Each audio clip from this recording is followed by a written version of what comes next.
Hello bachcho, let's read the question. So the question say the three element A, B, C with similar property have atomic mass x, y and z respectively. The mass of y is approximately equal to the average mass of x and z. What is the such arrangement of the elements called as? Give an example of set of elements.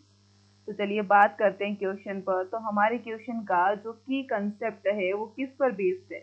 वो based है हमारा elements पर। जहां पर हमें क्या कहा गया? जहां हमें कहा गया कि ए, बी और सी ये तीनों ही क्या है? एलिमेंट है। जहां पर हमें देखना क्या है? ए का जो एटॉमिक मास है वो है एक्स है, तो एक्स क्या है? मास है। बी का एटॉमिक मास वाई है, सी का कितना है? जेड है। तो हमें क्या कहा गया? हमें कहा गया कि x प्लस जेड का जो मास है वो इक्वल किसके है? y के है। तो हम क्या कहेंगे? इन्हीं को, ऐसे एलिमेंट्स को, एलिमेंट या सेट ऑफ एलिमेंट्स को हम क्या कहते हैं? तो ऐसे सेट ऑफ एलिमेंट्स के लिए हम जो नेम देते हैं वो नेम होता है ट्राइएट।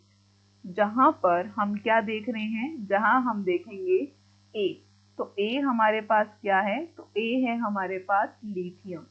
और अगर बात करते हैं बी की, बी है हमारे पास सोडियम, सी है हमारे पास पोटेशियम।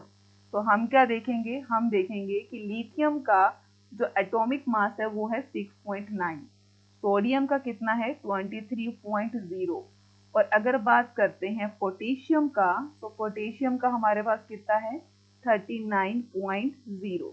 तो अगर हम करते हैं एवरेज मास, अगर हम देख रहे हैं तो एवरेज मास हमने किसका देखा?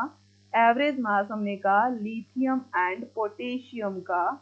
Potassium is equal to sodium, तो ये दोनों किसके इक्वल हैं? सोडियम के इक्वल हैं।